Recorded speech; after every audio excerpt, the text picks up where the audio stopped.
Los congresos que nos han antecedido, el actual y el anterior, que fue un congreso que yo siempre he llamado con no poca sorna, corto y mocho, ¿no es cierto? Han sido congresos populistas, congresos de personas improvisadas. Hay más descontento o menos descontento hoy con lo que ocurre en el Congreso de la República. Entonces, si alguna cualidad tenía el expresidente Vizcarra, a él no le interesaba el Congreso. Mientras más se peleara con el Congreso, mejor estaba él políticamente. Y lo segundo, apoyarse en las encuestas. Mientras las encuestas lo favorecieran, entonces él iba a hacer esa política. Y la consecuencia mayor, el colofón mayor, fue el cierre del Congreso. El botón rojo de la disolución del Congreso se puso en la Constitución para no ser tocado. Vizcarra forzó la disolución del Congreso y estamos pagando hasta hoy las consecuencias de eso. Los congresistas reelectos no superan el 25%. Están en los últimos 3 congresos. Los anteriores periodos parlamentarios se ha llegado hasta el 50%. El doctor Aníbal Quiroga León busca que los congresistas puedan volver a postularse inmediatamente y no esperar 5 años para postular nuevamente, pues manifiesta que es inconstitucional la no reelección de congresistas por parte de los peruanos, manifestando que fue una venganza contra el Congreso por parte del expresidente Martín Vizcarra, pues gobernaba con las encuestas, volviéndose una suerte de oclócrata, es decir, gobernaba con la decisión de la muchedumbre, personas que se nutren de la ignorancia y el rencor. Además que son pocos los congresistas que realmente se reeligen con la anterior figura, pues solo quedaban los congresistas que sí trabajaron, dándole la espalda a los congresistas que no hicieron prácticamente nada. Señores magistrados del Tribunal Constitucional, quisiera en primer lugar saludar la presencia de mis colegas del Congreso, con quienes hemos tenido jornadas anteriores del mismo lado y con quienes esta vez se nos permite debatir académicamente y jurídicamente un tema de gran trascendencia. En segundo lugar, no quiero dejar de mencionar, señor presidente, las circunstancias en virtud de las cuales hace algún tiempo venimos discutiendo la legitimidad del Tribunal Constitucional. Los opinólogos y la gente que tiene una visión política distinta han señalado que este Tribunal Constitucional es una continuación del Congreso y que está sometido al Congreso de la República. Hemos sostenido públicamente que eso no es así. Y para muestra, solamente el botón de la sentencia la semana pasada donde el Tribunal Constitucional no le da la razón al Congreso de la República, ¿no? Pero claro, eso no levanta la noticia, eso no hace. Pero en verdad nosotros sabemos que sí funciona así y que ciertamente, salvo algunas honrosas excepciones en el colegiado anterior, este colegiado es en su conjunto muy superior en cuanto a la elección del Congreso. Y ha demostrado su independencia y su valía. En tercer lugar, entrando a la materia que es el fondo de este asunto, que es de suma trascendencia, tengo que decir que se trata de la limitación que se impuso a través de una ley de la República en la Constitución para impedir la reelección parlamentaria. Esto puede parecer no muy importante, pero es sumamente trascendente. Tendría que decir en primer lugar que esto es una continuación de la política del expresidente Vizcarra.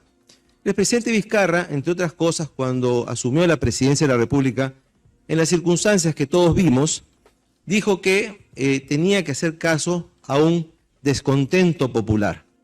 Esta reforma constitucional se basa entonces en lo que él entendió, en su leal saber y entender, era un descontento popular.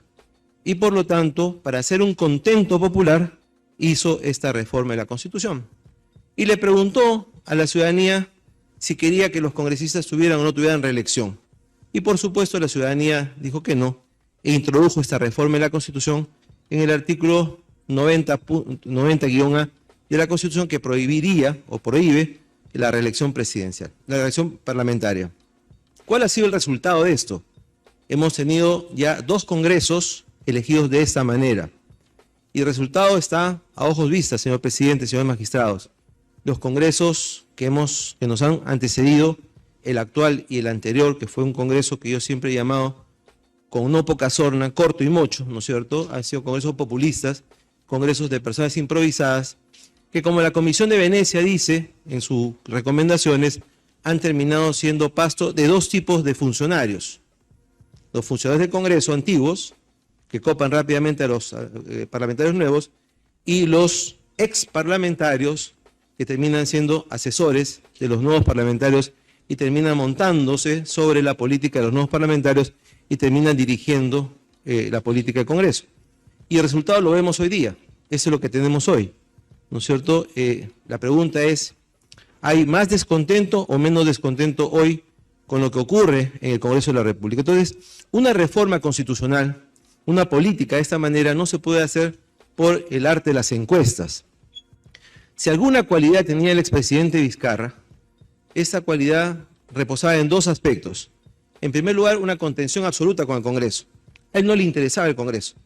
Su política era contender con el Congreso. Mientras más se peleara con el Congreso, mejor estaba él políticamente. Y lo segundo, apoyarse en las encuestas.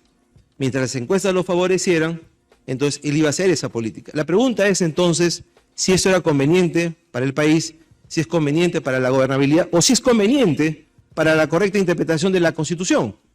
La Constitución, señor presidente, como el Tribunal también lo ha definido, establece un sistema mixto de gobierno. Unos le llaman semipresidencialista, semiparlamentario, híbrido, de cesarismo atenuado, como se le quiera llamar. Pero la Constitución define un sistema mixto en donde una parte del manejo del gobierno está en el Ejecutivo y otra parte está en el Congreso de la República. La pregunta entonces es, ¿se puede gobernar permanentemente contra el Congreso?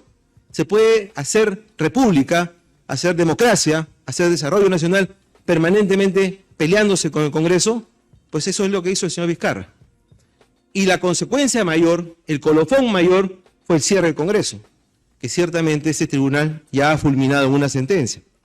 En consecuencia, señor presidente, esta reforma constitucional para la no reelección de los parlamentarios se inserta precisamente en esa política de ir contra el Congreso.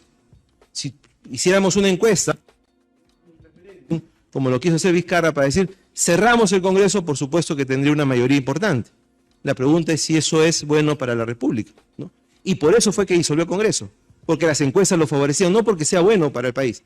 Ustedes saben, mejor que yo, que el botón rojo de la disolución del Congreso se puso en la Constitución para no ser tocado. Es decir, el Parlamento sabía perfectamente que ante dos censuras o dos negaciones de confianza podría ser disuelto. La idea es no llegar a eso, para no disolverse y no obstar el manejo del Poder Ejecutivo en las políticas públicas. Y así ocurrió. Sin embargo, Vizcarra forzó la disolución del Congreso y estamos pagando hasta hoy las consecuencias de eso. Dentro de eso, justamente se inserta el tema de la prohibición de la reelección parlamentaria. Entonces, la pregunta que tiene que hacerse el Tribunal Constitucional y responderla es si esto es acorde con la Constitución, si esto es conveniente para la Constitución, si eso es conveniente para el desarrollo del Congreso dentro del desarrollo del gobierno del Perú y si esto es una situación que es acorde con la mejor interpretación constitucional. Bien es verdad que el tribunal ya se ha pronunciado sobre la prohibición de la reelección de los alcaldes y también es verdad que existe en la Constitución la prohibición de reelección del presidente de la República, pero son dos situaciones totalmente distintas. El presidente de la República no es reelegido para evitar la perpetuación y la utilización desde el poder en la perpetuación del cargo. Y los alcaldes tienen la misma situación. Son líderes de su región o de su municipalidad y por lo tanto lo que se quiere es impedir que utilicen los recursos del municipio, de las regiones, para perpetuarse en el poder. Pero los congresistas forman un cuerpo colegiado, en donde necesariamente la voluntad del Congreso es la suma de la voluntad de la mayoría del Congreso. No tienen una decisión por sí mismos. Entonces el tratamiento es sustancialmente distinto. Y la Comisión de Venecia ya ha señalado que no es conveniente poner cortapisas a eso. Bueno, hay una serie de recomendaciones. Las elecciones por tercios, las elecciones atenuadas, las elecciones parciales, cosas que en el Perú hasta ahora no se ha podido implementar. Pero sin ninguna duda, el tratamiento de la reelección del congresista no puede ser igual que el tratamiento de la reelección presidencial de los alcaldes. Nótese además que de acuerdo a los propios informes del Congreso de la República, el índice de reelección en el Congreso no supera el 25%. Es decir, aún con la permisibilidad de la reelección, los congresistas reelectos no superan el 25%. Están en los últimos 3 congresos, son publicaciones oficiales del Congreso, que el tribunal las puede tener. En consecuencia, no es que los congresistas se reelijan en una gran mayoría, es que se trata de una cuestión de principio, limitar la reelección presidencial porque al presidente Vizcarra se le ocurrió que era bueno en ese momento para las encuestas y para él subir su popularidad. ¿Es una situación conveniente para el sistema de gobierno del Perú o no es conveniente? Esa es la pregunta que el tribunal va a tener que resolver al sentenciar la presente causa. Estamos entonces ante una situación harto delicada. Por supuesto que el Tribunal Constitucional tiene que poner su última palabra en la adecuada interpretación respecto de eso. Pero sin ninguna duda, señor presidente, señores magistrados, y yo represento en este caso la firma de más de 5.000 ciudadanos que han presentado esta demanda de inconstitucionalidad, se trata de que el Congreso tenga la mejor formación. Cuando se prohíbe la reelección parlamentaria, se ataca directamente a la formación de los partidos políticos, porque finalmente la estructura de los partidos políticos, que no tenemos en el Perú, gracias justamente a las políticas de los últimos años, es que se va a ver alterada. Los líderes políticos de los partidos que están en un periodo congresal tienen que ceder paso a los nuevos líderes que no tienen formación propia. Y por lo tanto, tenemos lo que tenemos hoy día en la representación del Congreso.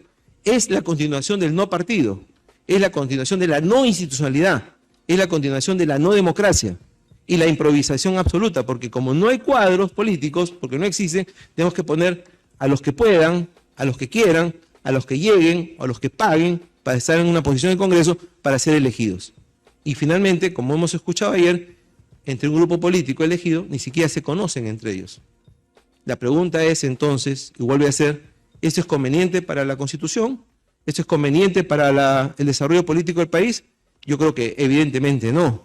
Y por esas razones esta ley de reforma constitucional tiene que ser fulminada por el Tribunal Constitucional. La no reelección, señor presidente, es una excepción. La Constitución establece como una regla general el derecho a elegir y el derecho a ser elegido. Y por lo tanto, la no reelección es una prohibición que tiene que estar regulada en la Constitución bajo los test de idoneidad y proporcionalidad y razonabilidad. Ninguno de esos test pasa el tema de la no reelección parlamentaria. En ningún caso, la no reelección de los parlamentarios supera ni el test de idoneidad, ni de razonabilidad, ni de proporcionalidad. No tiene ninguna razón de ser, sobre todo en un parlamento que tiene 130 congresistas. Por lo tanto, nosotros solicitamos que, interviniendo el Tribunal Constitucional con su mejor interpretación constitucional, determine que esta ley, que es una herencia de la pésima presidencia del presidente Vizcarra, ¿no es cierto?, también sea fulminada en su oportunidad y desaparecida de la Constitución, y que se permita de aquí en adelante la reelección congresal para justamente poder regenerar el Congreso de la República tan vendido a menos en los últimos tiempos. Es una pieza capital de la interpretación, es una pieza capital de la gobernabilidad, es una pieza capital de la relación que tiene que haber de manera apropiada entre el Ejecutivo y el Congreso de la República. En consecuencia, solicitamos que el Tribunal Constitucional, en su oportunidad, declare fundada nuestra demanda en todos sus extremos y, por lo tanto, derogue esta reforma constitucional, permitiéndose de aquí en adelante la reelección congresal según el pueblo determine en las elecciones que correspondan. Muchas gracias. 3 minutos. Muchas gracias, señor presidente. Voy a hacer uso del derecho a la dúplica de manera breve. No queda ninguna duda que la prohibición a la reelección parlamentaria fue un castigo impuesto por el señor Vizcarra. En su manera tan singular de ver la política peruana, él ideó la posibilidad de que efectivamente el Congreso sea castigado. Él no quería gobernar con Congreso y el sumum o el cenit de esa política fue la disolución del Parlamento, que ha sido castigada por este Tribunal Constitucional. Entonces, la conclusión es muy simple: mantener la prohibición a la reelección presidencial es darle un triunfo al señor Vizcarra y a su política absurda. En segundo lugar, ¿debe la reelección congresal ser un castigo popular? ¿Es esa la manera de castigar a las personas desde la Constitución prohibiéndose la reelección congresal? Yo creo que ni fue razonable ni fue eficaz. Ahí tenemos el resultado de los congresos últimos que hemos tenido producto justamente de esa no reelección. Anoche hemos visto con estupor cómo, frente a los problemas que hay en una bancada de un partido político, uno de las lideresas de la bancada señalaba que cuando fueron elegidos los congresistas ni siquiera se conocían entre ellos. Ergo, ni siquiera hay trabajo partidario, ni siquiera hay nada detrás. ¿Producto de qué? Precisamente de esta improvisación que impone la no reelección. ¿Cómo puede ser posible que una bancada de congresistas del mismo partido no se conozcan? porque no hay partidos políticos y porque no hay formación previa. Por lo tanto, ni fue eficaz, ni fue razonable, ni es conveniente para el Perú. Mi colega ha leído una serie de constituciones, la de Costa Rica. En México, en 1917, se impuso el tema de la sufragio efectivo no reelección. Era un lema del derecho constitucional mexicano. Perfecto. La pregunta es, ¿en qué constitución del Perú antes hubo prohibición congresal, de reelección congresal? En ninguna. Nunca hubo eso. Por lo tanto, nuestra constitución histórica ha sido permanentemente permeable a la reelección congresal. Y hay señalado que las propias estadísticas oficiales del Congreso refieren que la reelección no supera el 30%. Por lo tanto, no es que todo el Congreso se va a duplicar. No existe eso. Pero hay un trasvase entre la antigüedad, la experiencia y los nuevos congresistas, cosa que no ocurre ahora. ¿Qué es lo que ocurre hoy día? Que los congresistas nuevos están en manos o de los funcionarios del Congreso o de los asesores del Congreso que son excongresistas, que son los que propugnan justamente los males que tenemos hoy día. Entonces, la pregunta es, ¿mantenemos eso o lo cambiamos? En tercer lugar, la Comisión de Venecia no dice lo que mi colega dice que dice. Y por lo tanto, ahí tenemos una discrepancia de lectura. La Comisión de Venecia, hasta donde yo leo, dice lo siguiente. Sin embargo, los límites a la reelección también debilitan el poder del órgano legislativo respecto al Poder Ejecutivo. Repito. Sin embargo, los límites a la reelección también debilitan el poder del órgano legislativo respecto al Poder Ejecutivo, lo dice la Comisión de Venecia, y disminuyen el papel del Poder Legislativo incluso cuando ambos poderes están sujetos a límites similares. Por lo tanto, teniendo en cuenta lo anterior, la Comisión de Venecia no recomienda la introducción de límites a la reelección de los parlamentarios, aunque reconoce que corresponde a cada sistema constitucional o jurídico decidir sobre la conveniencia a la luz de las circunstancias particulares. Nuestra Constitución histórica no nos dice eso. Nuestra realidad no nos dice eso. Nuestros antecedentes no nos dicen eso. Y nuestra realidad actual tampoco nos señala eso, señor presidente. Por lo tanto, la pregunta final es, esta modificación constitucional hecha por Vizcarra, en estos efluvios de fiebre de poder que tuvo, los males que todavía estamos surgiendo, ¿superan el test de idoneidad? No, no era una medida idónea. ¿Era razonable? Nunca fue razonable. ¿Era proporcional? No es proporcional. ¿Había medidas menos gravosas? Por supuesto que sí. Sin embargo, no se utilizaron. Y fuimos al tema de la ocrocacia, de la encuesta, o al tema plebiscitario. No a los congresistas. Cerremos el Congreso. Y como digo, esto fue un paso. La inmunidad, la reelección presidencial, la disolución del Congreso. El gobierno sin Congreso. Entonces, la pregunta, nuevamente digo, que el Tribunal Constitucional tendría que responder ¿es posible sacar una democracia adelante sin Congreso? ¿Sin que exista el Congreso de la República? Esa es la respuesta que tenemos que dar en aras de contribuir a una mejor interpretación constitucional y a una mejor formación de nuestra democracia constitucional. En consecuencia, debe tratarse la reelección como una excepción. Y las excepciones en el derecho se aplican en el menor número de supuestos. Es un principio general del derecho. La regla general se aplica extensamente. Y las reglas excepcionales, excepcionalmente, sin analogía, sin restricción, sin derechos. Por estas consideraciones, señor presidente, me reitero en que en su oportunidad este digno tribunal, haciendo la más apropiada y adecuada interpretación constitucional, como lo ha demostrado en los últimos tiempos, declare fundada nuestra demanda y borra de la Constitución este artículo 90A de la prohibición de la reelección parlamentaria. Muchas gracias. Doctor Aníbal Quiroga. Su defensa, hemos escuchado, ha versado sobre el aspecto constitucional y el aspecto de la conveniencia de la norma, si es oportuna. Claro, nuestras sentencias tienen consecuencias políticas, económicas y sociales. Y la institución de la reelección es una institución constitucional y política. En ese sentido, dos preguntas. La primera, en el caso que este Tribunal Constitucional declare fundada la demanda, ¿cuáles serían las consecuencias en relación con la institución del referéndum de diciembre del 2018? ¿no?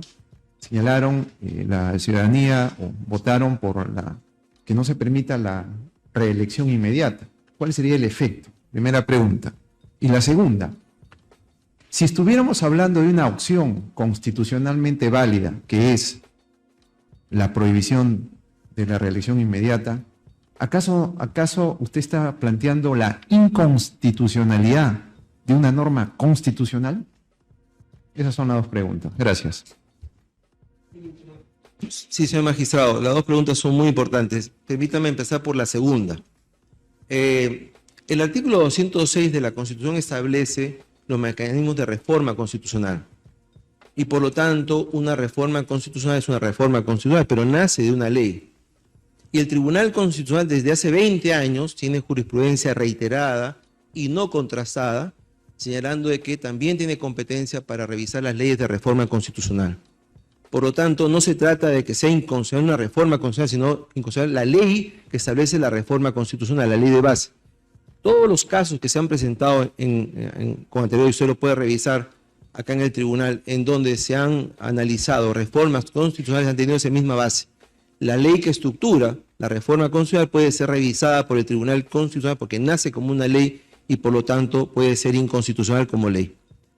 En segundo lugar, la primera parte de la pregunta. Permítame señalar brevemente que cuando se aprueba esta reforma constitucional, no solamente antecede un referéndum, no antecede una cuestión de confianza. El señor Vizcarra planteó una cuestión de confianza para esta reforma constitucional. Recuérdese usted que ya había una primera negación de confianza al gabinete Zavala. Por lo tanto, lo que señala el Congreso es que aprobó esta reforma constitucional o este referéndum bajo amenaza de disolución, bajo coacción. Porque, como ya había una negación de confianza al gabinete Zavala, si le negaban la cuestión de confianza para esta reforma constitucional, se disolvía el Congreso. Cosa que finalmente se hizo de manera abrupta, es materia de otro análisis. En segundo lugar, el referéndum es un mecanismo para la aprobación de las leyes y de la Constitución, de la reforma constitucional, conforme a los propios canales que tiene la Constitución. Pero eso no significa, desde mi punto de vista, que una ley o una reforma aprobada por el Tribunal Constitucional, porque entonces habrían dos tipos de leyes. La ley que nace el Congreso, que el Tribunal puede revisar, puede derogar, conforme a sus facultades, y la ley nacida del referéndum, que es intocable, porque como viene un referéndum, ya es inmune, ¿no es cierto?, y está más allá del bien y del mal, y está más allá de las competencias del Tribunal Constitucional. Yo sostengo que son mecanismos previos para la formación de la ley. O sea, la ley puede hacerse por el Congreso directamente o puede hacerse con la aprobación de un referéndum, lo mismo la reforma constitucional. Pero una vez que se da, es una ley común y corriente, sujeta a interpretación, sujeta a modificación, porque la tesis contraria significaría que una ley aprobada por referéndum nunca podría ser derogada, porque como fue aprobada por referéndum, entonces el Congreso ya no puede modificarla, ya sería, digamos, vigente per secula seculorum, y sería inmunizada, y estaría fuera del control constitucional de nadie. No podría haber control difuso, no podría haber control concentrado, no podría haber nada. Y eso no dice la Constitución. Entonces hay que entender que el referéndum está debajo, en el proceso formativo de la ley, en este caso el proceso formativo de la reforma de la ley que reforma la Constitución. Y por lo tanto, lo que diga el referéndum es exactamente igual que lo que dice el Congreso. El Congreso aprueba una ley, el tribunal la puede modificar o la puede derogar. Lo que se aprueba por referéndum también se puede modificar por una ley posterior del Congreso, por otro referéndum o por una sentencia del Tribunal Constitucional. El tema del referéndum no la sacraliza, no la inmuniza, no la hace intocable para los controles constitucionales. Es una forma de llegar a la formación de la ley. Yo quisiera que me comenten sobre esos dos puntos, las cláusulas pétreas y el argumento contramayoritario. Señor magistrado, sí, las dos preguntas son muy importantes y retadoras. A ver, reducir el tema de la reelección parlamentaria a una cláusula pétrea, yo creo que es un tema, digamos, facilista, ¿no? Con todo respeto, es un tema, digamos, que no resiste ningún análisis, no se trata de eso, ¿no? Pero efectivamente la cláusula pétrea no sería la reelección parlamentaria, la cláusula pétrea sería la adecuada separación de poderes y la adecuada estructuración del sistema de gobierno. Ese es el tema. No, la reelección es un elemento para, ¿no? Pero evidentemente la no reelección se hizo para debilitar al Congreso. Entonces lo que el tribunal tiene que responder es si la cláusula pétrea es la conformación de un Congreso de manera apropiada como lo ha sido en la historia. ¿admite usted que hay la doctrina de las cláusulas pétreas?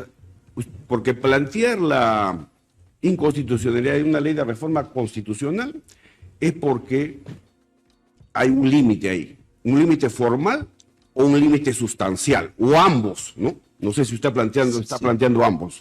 Estaba ¿no? tratando de desarrollar eso. Entonces, eso es lo que nos necesitamos tener claro. ¿Cuál es ese límite formal o cuál es el límite sustancial o ambos que se habría pues superado? De acuerdo. Al margen de que pétrea o no pétrea, eterna. Por eso, estoy tratando de llegar a eso. Entonces, decía yo que, o trataba de decir que la no reelección de los congresistas es una cláusula pétrea, es un reduccionismo demasiado simple, porque la respuesta se cae por su peso. El tema está más allá de eso. El tema está en cuál es la estructuración del sistema de gobierno en el Perú. Y si esta no reelección afecta o no afecta al Congreso y por lo tanto al equilibrio de poderes y a la separación de poderes, donde estaría la cláusula pétrea. En segundo lugar, las cláusulas pétreas existen en la Constitución, pero son materia de interpretación. Como usted bien lo puso en su ejemplo, han habido cláusulas pétreas que hoy día ya no son pétreas. Y hoy día existen cláusulas pétreas que antes no lo eran, como por ejemplo el concepto de la igualdad de géneros o el concepto de los derechos fundamentales que entra por el artículo 3º de la Constitución. Por lo tanto, la valoración de una cláusula pétrea también es un objeto de interpretación constitucional. En tercer lugar, le voy a poner un ejemplo de cómo una reforma constitucional y una reforma a la ley orgánica del Tribunal Constitucional fue fulminada por el Tribunal Constitucional. En su momento, el gobierno Fujimori, digamos, cuando habían 7 magistrados, como hoy, ¿no es cierto?, estableció que el quórum para una acción de inconstitucionalidad eran de 5 magistrados, como hoy. 5-2, la ley se declara inconstitucional.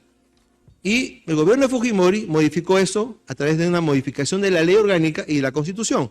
Y dijo 6, porque tenía 2 magistrados en el Tribunal Constitucional.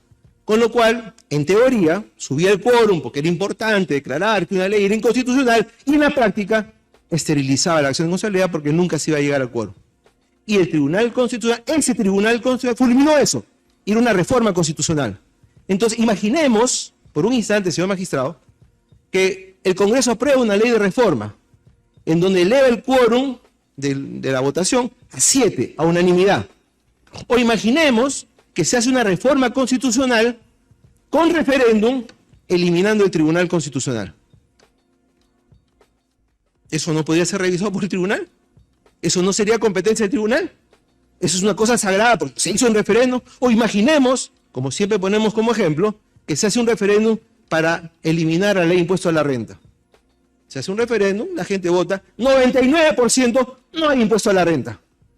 ¿Eso no puede ser revisado? ¿Eso no es razonable?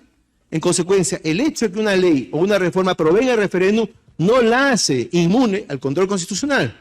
Ni es un tema en donde la oclocracia tenga que reemplazar a la democracia representativa. Evidentemente, 3 millones de personas votaron, sí, claro. Y si usted hoy día pregunta, a través de un referéndum, si quisiera desaparecer el Congreso, probablemente tenemos 35%. Ese no es un elemento técnico, ni es un elemento que invoque a la mejor interpretación constitucional, porque para eso existen órganos técnicos que interpretan la Constitución al margen de lo que las encuestas digan. Hay una gran diferencia entre lo que dice la encuesta y lo que dice la democracia representativa. Entonces, ese justamente fue el gran error político de Vizcarra, como de muchos otros políticos, guiarse por las encuestas. Entonces, en su momento, la no reelección causó mucho aplauso. 3 millones de votantes, ya, perfecto. ¿Y cuál es el resultado? ¿Qué tenemos hoy día en el Congreso? Eso es conveniente para el país, no digo para la democracia, no digo para la aceptación popular, no digo para que la gente lo aplauda, digo para el país, como desarrollo nacional, como desarrollo institucional. Eso que tenemos hoy día en el Congreso, ¿es lo conveniente? Esa es la respuesta que el tribunal tiene que dar. No el hecho de que la ley provenga de un referéndum o que haya sido materia de una reforma constitucional, porque ya en el pasado el tribunal se ha impuesto sobre eso. En Guatemala, el Tribunal Constitucional de Guatemala paralizó un golpe de Estado con un comunicado. ¿Estaba en su competencia? No estaba en su competencia. Y sin embargo lo pudo hacer por la legitimidad que tenía. Entonces, una ley aprobada por referéndum ya no es objeto de control. Una ley aprobada por referéndum no se puede equivocar. Ya digo, en su momento el quórum para la acción de constitucionalidad se elevó a 6 votos. Y eso fue fulminado por el tribunal, dijo que eso era inconstitucional. Era una ley de reforma, era una ley que afectaba al propio tribunal. Y si hiciéramos un referéndum para eliminar el Tribunal Constitucional, que probablemente se ganaría también, no sería una cosa apropiada. Entonces, ¿eso está o no está en el control del tribunal? Yo vehementemente sostengo que sí. No, en esos ejemplos extremos, la respuesta obvia, ¿no? ¿No? Si vamos a restablecer la esclavitud mediante una ley de reforma constitucional, el Tribunal Constitucional tendría que fulminar esa ley de reforma constitucional. Lo que no es tan claro, por decirlo menos, es si establecer una restricción a la reelección de los congresistas, ¿no? La reelección inmediata, vulnera la estructura básica, la identidad, principios fundamentales de la Constitución. Y además hay que tener en cuenta que el tribunal también tiene que tener cautela cuando se pronuncia sobre este tipo de cuestiones, ¿no? Porque está de por medio de la democracia, claro. Usted ha mencionado que el Congreso se sintió amenazado por la disolución. Entonces no deliberó. No, quiere decir está usted, en las ¿qué quiere actas. decir? No Está en la- deliberó Sí. esa reforma, porque acá en la democracia hay una fase deliberativa para la reforma constitucional que corresponde al Congreso y una fase participativa a cargo del electorado en el referéndum. Entonces, para que el Tribunal Constitucional vaya más allá de la fase deliberativa y la fase participativa, ¿no? Estamos pues en la base misma de la democracia. Entonces, usted dice que el Congreso no deliberó, Está en las actas. En las actas aparece o que deliberó y se sometió. deliberó y se sometió, deliberó entre comillas, y dice en las actas que como había la no confianza del señor Zavala, si no se aprobaba esta cuestión de confianza, el Congreso iba a ser disuelto. Entonces, ese sería su argumento. Además, ¿Ya? Nada más. Muy bien. Magistrada Luz Pacheco. Bueno, también una pregunta para el doctor Quiroga.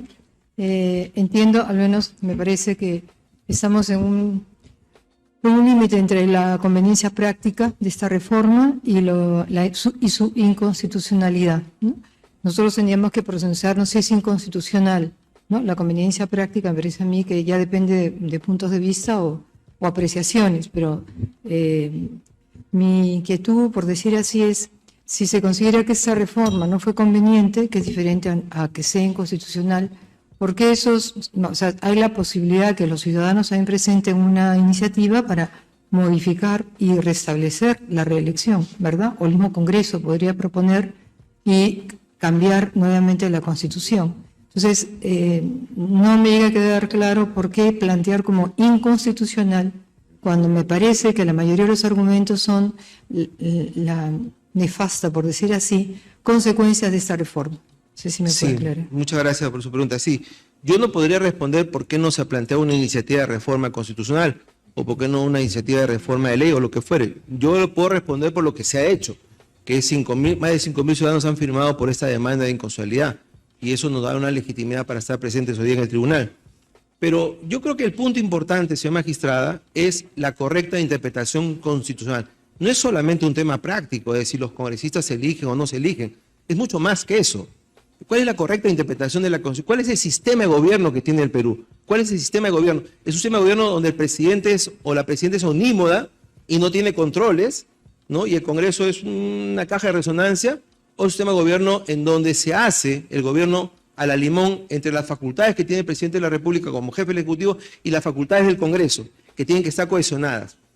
Yo lo que sostengo, señora magistrada, es que el tema de la reelección, de la no reelección de los congresistas, fue un peldaño de Vizcarra en su política nefasta, que culminó con la disolución del Congreso. Y la mayor prueba de eso es que la sentencia de ustedes fulmina esa disolución del Congreso. Pero eso es antes, fue un peldaño para llegar a eso. Y por eso lo plantea como una cuestión de confianza, sabiendo que el Congreso no se la podía negar. Y por eso vamos a un referéndum que se sabía de antemano se iba a ganar de todas maneras. Ya digo, si hacemos un referéndum para ver si pagamos o no pagamos impuestos, usted me dirá cuál va a ser el resultado. Ese fue el tema. Y si hacemos hoy día un referéndum para saber si se quiere cerrar el Congreso, por supuesto que el referéndum se va a ganar. Entonces, la respuesta es, eso es lo apropiado constitucional, lo técnico, o más allá del tema de la ocracia, de las encuestas. Eso es correcto para el país, es correcto para la institucionalidad. Entonces, hay una gran diferencia en la interpretación que se puede hacer en la calle, en la política, y el tema técnico en el Tribunal Constitucional, donde se interpretan las normas en conjunto con la Constitución. Y entonces vemos, por ejemplo, que más allá de los ejemplos que se han dado, en el Perú nunca se prohibió la reelección parlamentaria. ¿Por qué ocurre eso? Ocurre porque hay una mente brillante como Duverger en el Perú que se le ocurre que eso es mejor para el sistema constitucional, o viene un Kelsen andino y dice eso es lo mejor para el sistema constitucional. No, porque viene un político como Vizcarra que se le ocurrió que la mejor manera de él estar arriba era aplastando el Congreso. Y eso es un peldaño más para eso.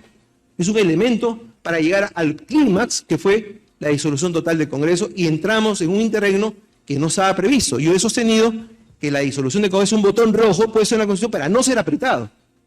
Y una vez que se tocó, las consecuencias fueron imprevisibles y estamos pagando las consecuencias hasta hoy. Magistrado Gutiérrez. Gracias, presidente.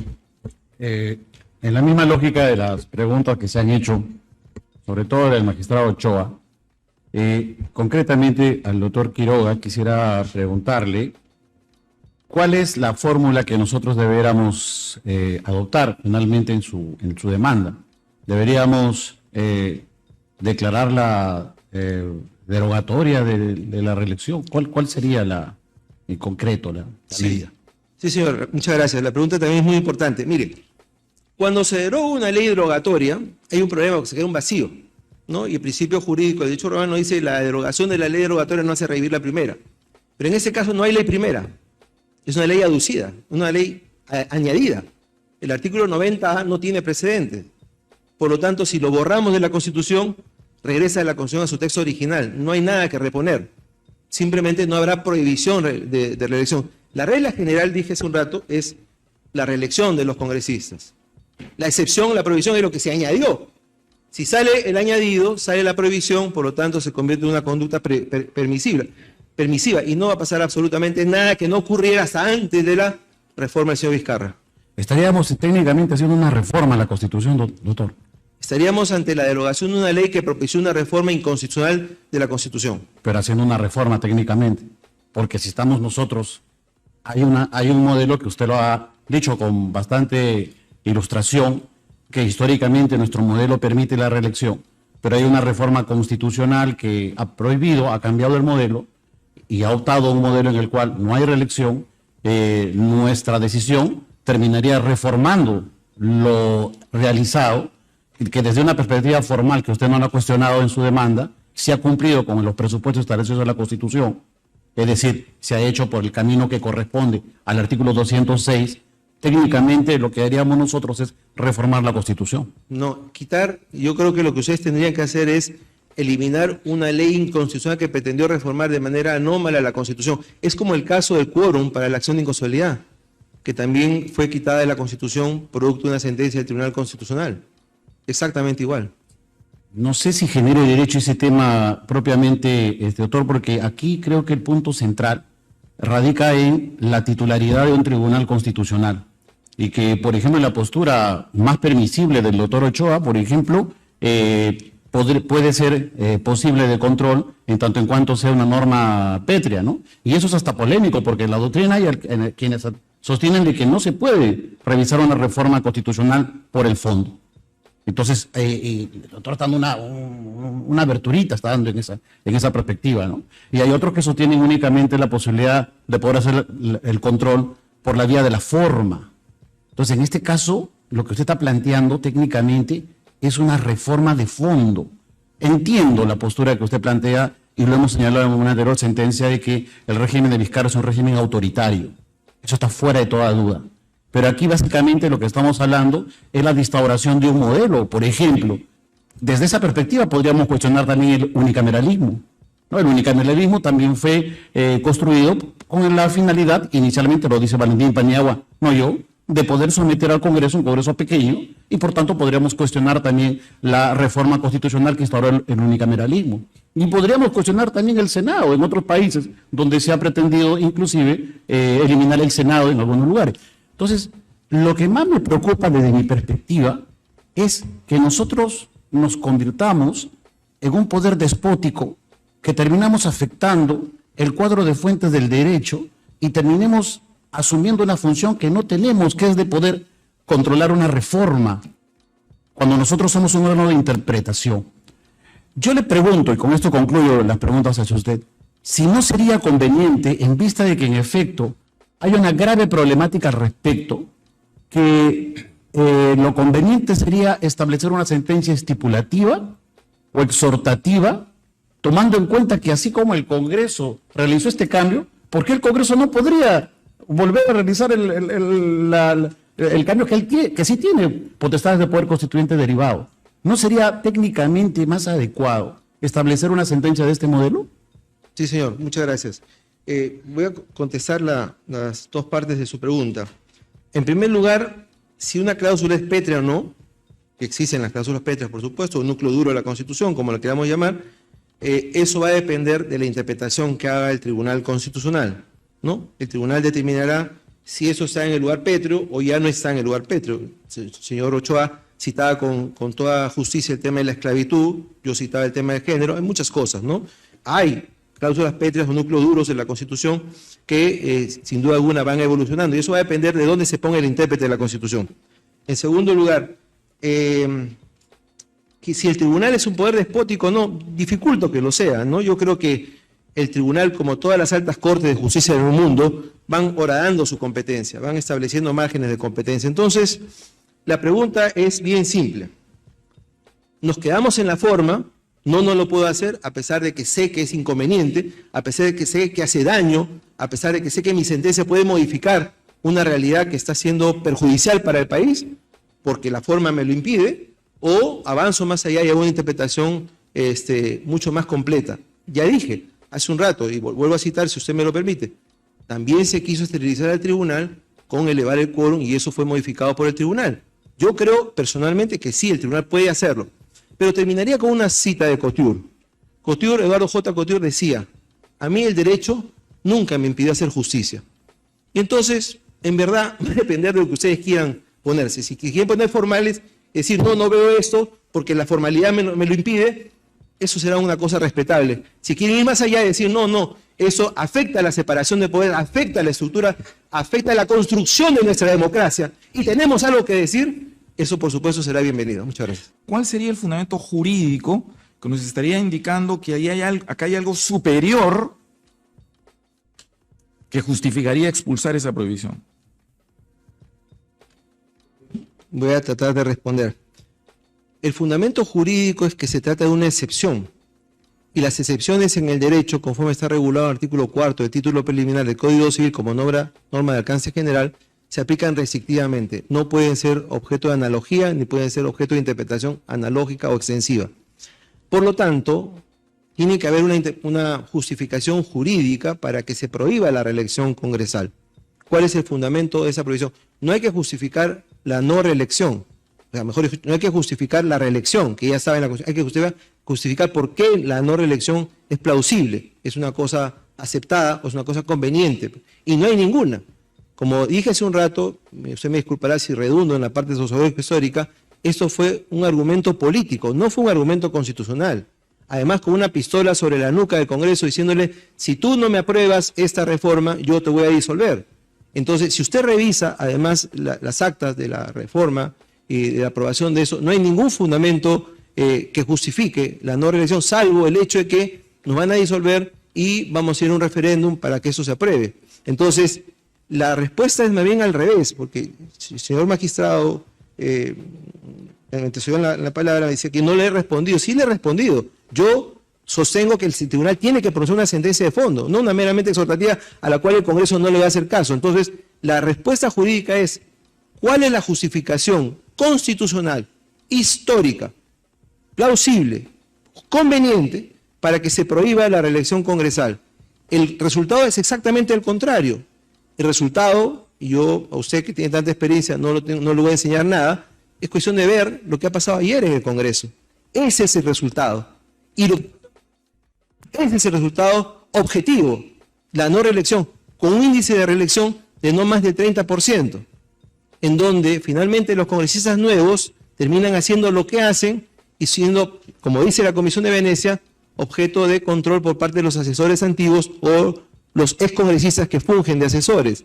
Entonces, la pregunta vuelve a ser, ¿esta justificación para la no reelección agregada a la Constitución en el artículo 90 se justifica o no se justifica constitucionalmente? La pregunta es al revés, más bien. No hay ninguna justificación. No es conveniente, no es apropiada, no es constitucional, no beneficia, no trae ningún bien para el país y al contrario, fue parte de una escalada. Yo no puedo lamentablemente salirme del esquema, ¿no es cierto?, del leitmotiv de Vizcarra, fue parte de una escalada para confrontar con el Congreso. Me permite una interrupción. Mire, Sí. en realidad yo quería enfatizar en la pregunta jurídica, porque lo que tenemos es una norma constitucional que está estableciendo una prohibición y su argumentación es que hay un principio de separación de poderes. Sí. Entonces yo no logro entender cuál es el elemento Voy a- superior desde el punto Sí, de vista voy a jurídico tratar de ser- que nos está llevando a una conclusión para entender su argumento. Sí, entiendo lo que Más, usted me- más allá de la cuestión, Sí, sí. insisto, Entiendo lo que- Vizcarra, política, sociológica. Entiendo lo que usted me dice. Sí. O trato de entender. El tema es así. Si el Congreso está debilitado, el Poder Ejecutivo tiene mayor poder. Si el Congreso es una fuerza dominada y no tiene el factor de contrapeso de poderes que debería tener, hay una debilidad constitucional que es fácilmente avasallada por el presidente de la República. Ese es el tema. Ahí está el factor del equilibrio de poderes y la separación correcta de poderes. A eso me refiero, porque si solamente vemos el tema de la reelección o no reelección, si esto colisiona o no con la Constitución, es, como decía al principio, un reduccionismo muy fácil. El tema es que esa situación del Congreso, esa debilidad institucional del Congreso lograda hoy, entre otras cosas, con la prohibición de la reelección, altera el equilibrio de poderes y facilita el manejo del Poder Ejecutivo. El problema es que esa facilitación del Poder Ejecutivo no es conveniente para el país, no es conveniente para nuestra democracia, y le corresponde al Tribunal Constitucional hacer una interpretación completa de la Constitución, y no solamente con una sentencia exhortativa, sino con una sentencia de mérito. Gracias. Bien. Los tribunos dejaron al voto la probable reelección de congresistas para las próximas elecciones congresales. Solo quedaría saber si podrán postular los congresistas que hoy tienen una curul o recién se aplicará con los futuros congresistas, pues la norma no surte efecto retroactivo, con lo que los beneficiarios serían futuros congresistas y no los que tienen un escaño hoy.